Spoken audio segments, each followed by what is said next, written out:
Okay, so this is gonna be the second quiz or quiz for 3.1. I'll be doing question 11, 12, and any top question from chapter 3. Chapter 3.1, I mean. Okay, so I wrote down the formula minus 1 over 8 multiplied by, in parentheses, x squared minus 65. Now we should remember that to find the tangent at any given point, let's say we want to find the tangent at xy, that means we have to do the derivative and then set it at this x. Let's say x was equal to 2, so I have to do f prime 2 to get the slope of tangent at x equals 2. We have to remember this. Okay, so okay, let's begin. Over here they said, what is the value of b if y equals ax plus b is the equation of the normal to c at x equals 1? Now we know that normal is perpendicular to a tangent, but we'll first get the slope of the normal, and then I'll show you what to do from there. First we have to derive fx to get f prime x, and then get the tangent at point c, where x is equal to 1. With the full coordinates, to get the full coordinates, we have y, and then, 1. The other coordinate, I don't think it's really relevant, but I think it's 8. Yeah. Okay, so I'll derive it now. I'll get minus 1 over 8. I leave the constant out, 2x, which is equal to minus 1 over 4x as our derivative. And now they want the gradient of the slope at x equals 1. So I put f1 is equal to minus 1 over 4, 1, and it's equal to minus 1 over 4. This is equal to the slope of tangent. mt will be slope of tangent. Now we have to remember one rule. If you want to find the normal at x equals 1, then we have to get the normal to begin with, we have to know that the slope of the tangent multiplied by the slope of the normal, mn will stand for the slope of normal, will be equal to minus 1. So mt is minus 1 over 4, mn equals minus 1. So we'll just do the reciprocal multiplied by a minus. So we'll get mn equal to 4. So slope of normals, mn is equal to 4. Okay, now that we have the slope of the normal at x equals 1, what do? We have to plug it into this formula here. y minus y0 is equal to mn x minus x0. And now this can apply the same with this being t. However, this will only give us the slope of the tangent. They're asking for the formula of the normal. Now let's first substitute. What's y0, x0? It's the coordinates at c. So let's go back up. It's 1, 8. So that means 1, 8. Y0 will be 8. Mn, we already said, was 4. And x0 is 1. Now we isolate y. And then they're asking for just b. So they said y equals ax plus b. A is equal to 4. B is equal to 4. There's your answer. So in this question, we have to answer b is equal to 4. Okay, so now we'll solve this grid 2 or question 12 of chapter 3.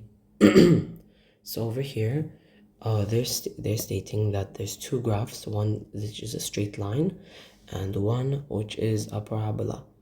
Now they're asking, show that the x coordinates of the points of intersection. So when they say points of intersection, that means we have to this y is equal to this y. So we put them together like this. Okay, so now we equaled them, and now we have to isolate it. Over here, they isolated it equal to 0, so we'll do the same here. So we'll move everything to the other side.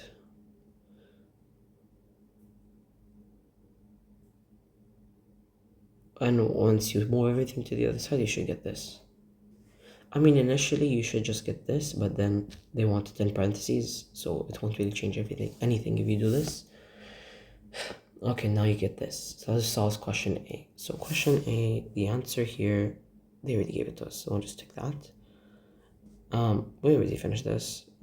Part B, for the case where the line intersects. Now remember, they said A is a constant. However, when we're talking about interceptions, that means A can be there can be many different values. A can be many different values. So we cannot assume that it is just one value. They said it's constant. That means it does not have a variable. That's all you should know. Constant, it doesn't mean it's like one number. Like, for examples, in part B, also have part B right now, they said that there's two points of intersection, and one of them is x equals -4. So that means we have the points of intersection over here. Now we just substitute -4 in the x. I'm just substituting the x. So then I can get the a when there's 2 points of intersection. Because there's also a point like where it's only intersecting 1 point. And that's in part C, but I'll explain that later. I'll simplify for now.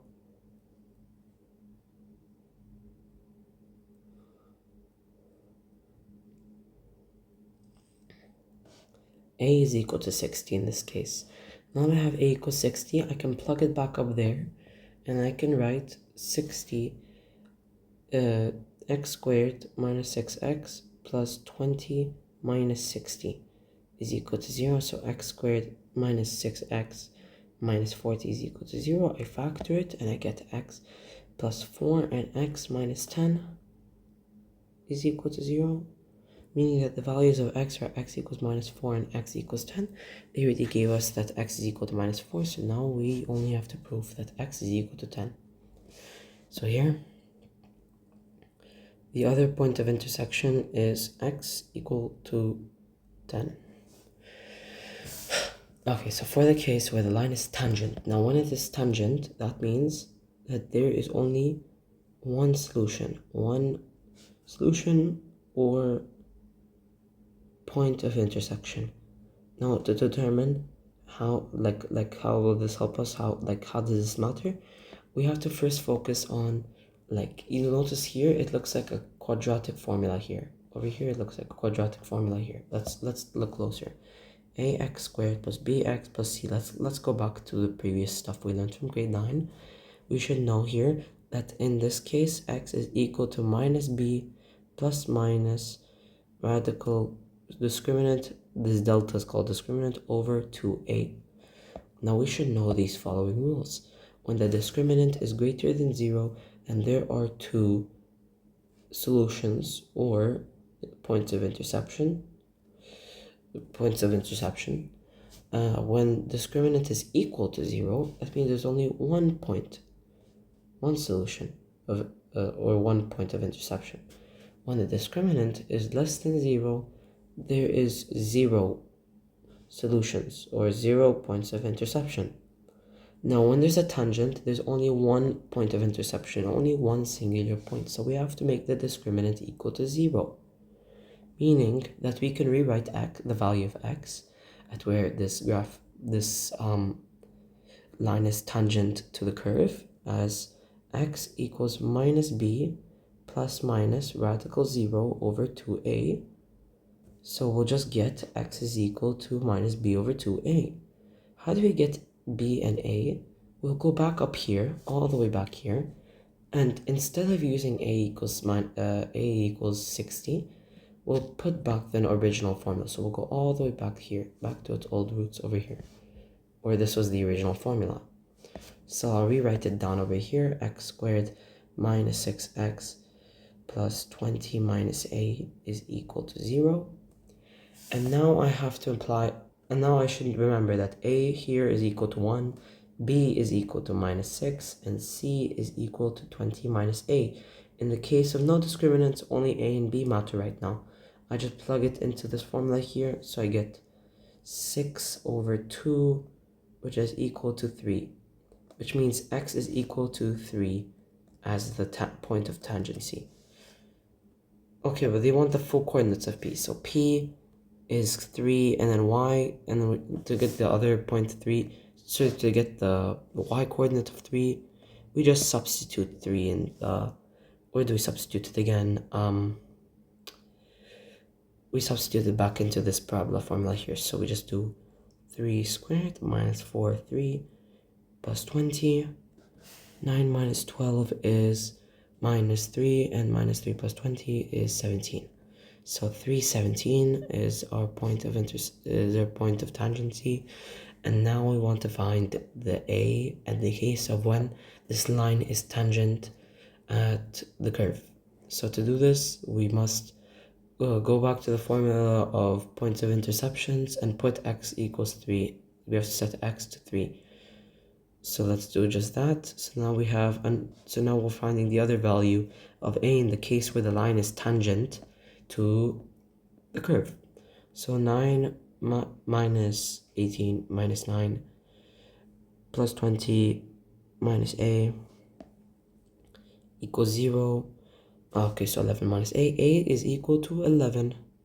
So now we have the final answers. A is equal to 11, and the P is 317. Let me double check. 9 minus 12 plus 20. Yeah, it's 17. So these are our answers for part C. Okay, now I'll begin to do one. I'll just pick 1 or 2 top questions. Maybe I might do 3. I don't know. Okay, so surprisingly, I don't really see a top question. I don't really see one at all in 3.1. So I'll just quickly move on to the next video for 3.2. Thank you, and hopefully this is helpful for 3.1.